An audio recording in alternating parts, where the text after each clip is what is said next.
शादी के वक्त फ़हमीदा की उम्र 19 से ज़्यादा न थी। उसका दहेज तैयार था, इसलिए उसके माता पिता को कोई कठिनाई नहीं हुई। 25 के लगभग जोड़े थे और जेवरात भी। लेकिन फ़हमीदा ने अपनी माँ से कहा कि वह सुरमा जो विशेष रूप से उनके यहाँ आता है, चांदी की सुरमेदानी में डालकर उसे ज़रूर दे, साथ ही चांदी का सुरमचू भी। फ़हमीदा की यह इच्छा तुरंत पूरी हो गई। आज़म अली की दुकान से सुरमा मंगाया, बरकत की दुकान से सुरमेदानी और सुरमचू लिया और उसके दहेज में रख दिया। फ़हमीदा को सुरमा बहुत पसंद था, शायद इसलिए कि उसका रंग बहुत अधिक गोरा था। वह चाहती थी कि थोड़ी सी स्याही भी उसमें शामिल हो जाए। होश संभालते ही उसने सुरमे का इस्तेमाल शुरू कर दिया था। उसकी माँ उससे अक्सर कहती, फ़हमीदा, यह तुम पर क्या सनक सवार हो गई है, जब तब आंखों में सुरमा लगाती रहती हो। फ़हमीदा मुस्कुराई, अम्मी जान, इससे नज़र कमज़ोर नहीं होती। आपने ऐनक कब लगवाई थी? 12 वर्ष की उम्र में। फ़हमीदा हंसती, अगर आपने सुरमे का इस्तेमाल किया होता तो आपको कभी ऐनक की ज़रूरत महसूस न होती। असल में हम लोग कुछ अधिक ही रोशन ख्याल हो गए हैं, लेकिन रोशनी के बदले हमें अंधेरा ही अंधेरा मिलता है। उसकी माँ कहती, जाने क्या बक रही हो, मैं जो कुछ बक रही हूँ सही है। आजकल लड़कियाँ नकली भवें लगाती हैं, काली पेंसिल से खुदा जाने अपने चेहरे पर क्या कुछ करती हैं, लेकिन नतीजा क्या निकलता है, चुड़ैल बन जाती हैं। उसकी माँ की समझ में कुछ भी ना आया। जाने क्या कह रही हो, मेरी समझ में तो खाक भी नहीं आया। फ़हमीदा कहती, अम्मी जान, आपको इतना तो समझना चाहिए कि दुनिया सिर्फ खाक ही खाक नहीं, कुछ और भी है। उसकी माँ उससे पूछती, और क्या है? फ़हमीदा जवाब देती, बहुत कुछ है, खाक में भी सोने के कण हो सकते हैं। खैर, फ़हमीदा की शादी हो गई। पहली मुलाकात मियाँ बीवी की बड़ी दिलचस्प थी। जब फ़हमीदा के पति ने उससे बात की तो उसने देखा उसकी आंखों में स्याहियाँ तैर रही हैं। उसके पति ने पूछा, तुम इतना सुरमा क्यों लगाती हो? फ़हमीदा झेंप गई और जवाब में कुछ ना कह सकी। उसके पति को यह अदा पसंद आई और वह उससे लिपट गया, लेकिन फ़हमीदा की सुरमा लगी आंखों से टप टप काले आंसू बहने लगे। उसका पति बहुत परेशान हो गया। तुम रो क्यों रही हो? फ़हमीदा खामोश रही। उसके पति ने एक बार फिर पूछा, क्या बात है? आखिर रोने की वजह क्या है? मैंने तुम्हें कोई दुख पहुंचाया? जी नहीं। तो फिर रोने की वजह क्या हो सकती है? कोई भी नहीं।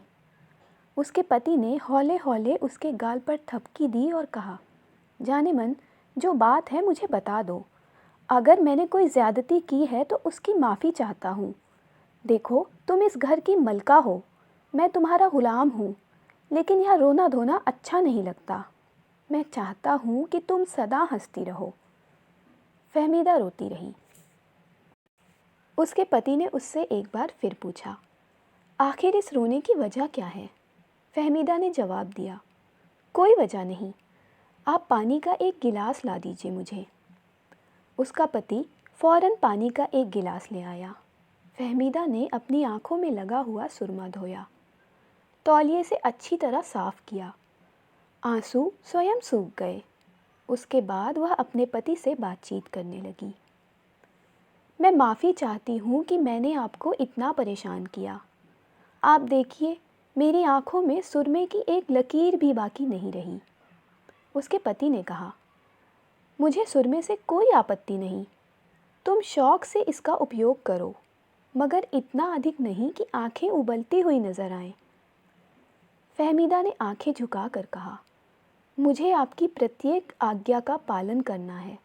भविष्य में मैं कभी सुरमा नहीं लगाऊंगी।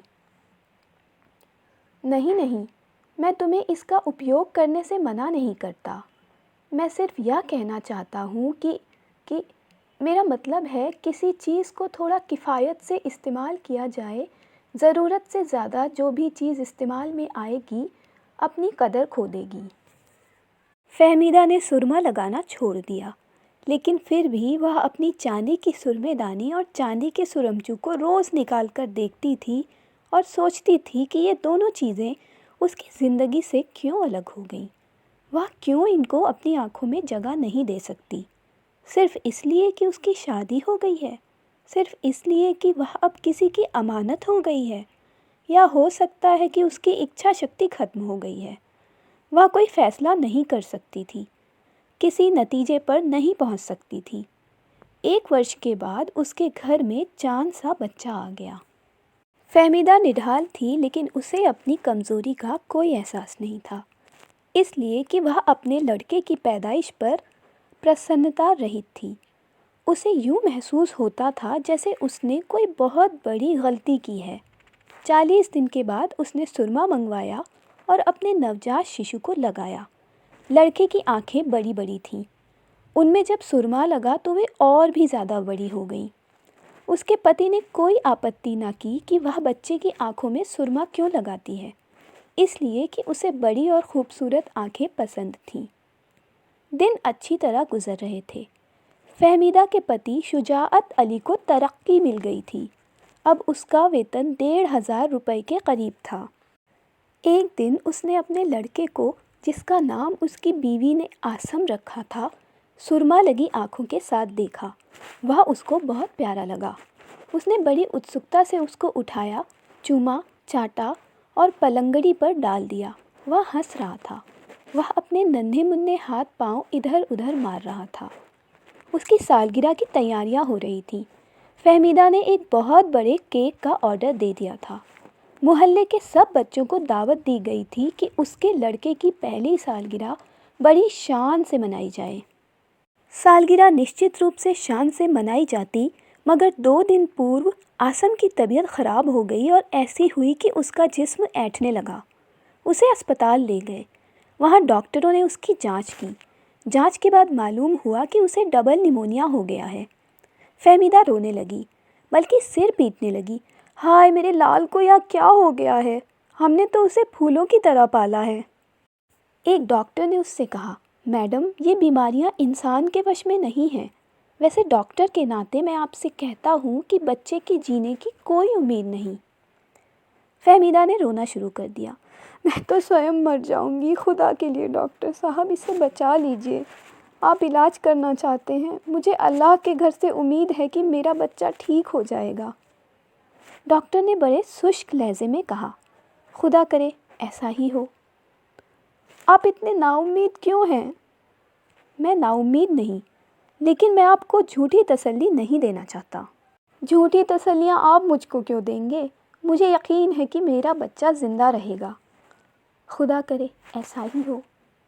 मगर खुदा ने ऐसा ना किया और वह 3 दिन के बाद अस्पताल में मर गया। फहमीदा पर देर तक पागलपन की स्थिति बनी रही। उसके होशो हवास गुम थे। कोयले उठाती, उन्हें पीसती और अपने चेहरे पर मलना शुरू कर देती। उसका पति बहुत परेशान था।